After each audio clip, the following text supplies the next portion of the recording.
Влаги не хватает. Отмечаем значительное увеличение потребления воды. На следующей неделе в Татарстан вернется жара. Обеспечение водой стало главной темой совещания у Рустама Минниханова. И не зря. За месяц от жителей получили почти 2000 жалоб. Большая часть из Нижнекамска, Зеленодольска, Альметьевска, Елабуги, Менделеевска, Пестрецов, Чистополя, Лаишева и пригорода Казани. Когда столбики термометров перевалили за плюс 35, из-за аварий на длительный срок перекрывали сети, не было своевременного подвоза воды и напора. Я обращаюсь к главам.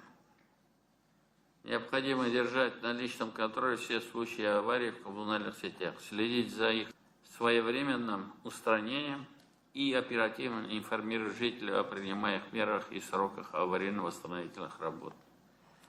При длительном отключении сетей организовать централизованный подвоз воды. Министерство строительства и архитектуры, ЖКХ, совместно с исполкомом муниципальных образований следует учесть аварийные участки сетей водоснабжения при формировании государственных программ на предстоящие годы. Вот это злая задвижка. Сейчас самая сложная ситуация в Чистополе. Как сообщают жители, 10 июля произошло аварийное отключение и воду не могут дать до сих пор. Сегодня глава Дмитрий Иванов обратился к чистопольцам через свои соцсети и попросил подождать еще. Как оказалось, коммунальщики не смогли открыть задвижку на сетях на одной из улиц. Пятиминутная работа затянулась на часы. На местном рынке организовали подвоз технической воды. Незаконные врезки в центральные сети водоснабжения – еще одна причина слабого напора. Рустам Минниханов поручил на местах строго вести работу по внедрению приборов учета и пресечению несанкционированного потребления воды.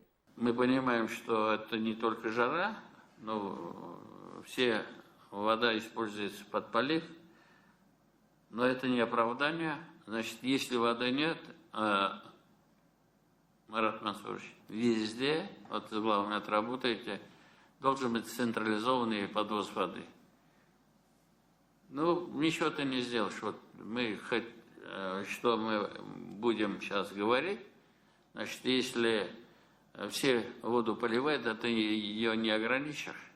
У нас централизованный подвоз воды должен быть везде. На этой неделе проблему подвоза воды обозначил и первый вице-премьер Рустам Нигматуллин. На заседании КЧС он предложил возить в населенные пункты именно питьевую воду.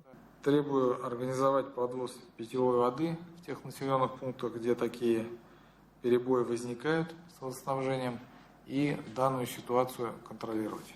Рустам Минниханов дал поручение главе Минстроя Марату Айзатуллину. Вопросы аварий на сетях, своевременный подвоз воды и информирование граждан взять под личный жесткий контроль. Алия Хайрудинова, Марат Хусаинов, ТНВ, Казань.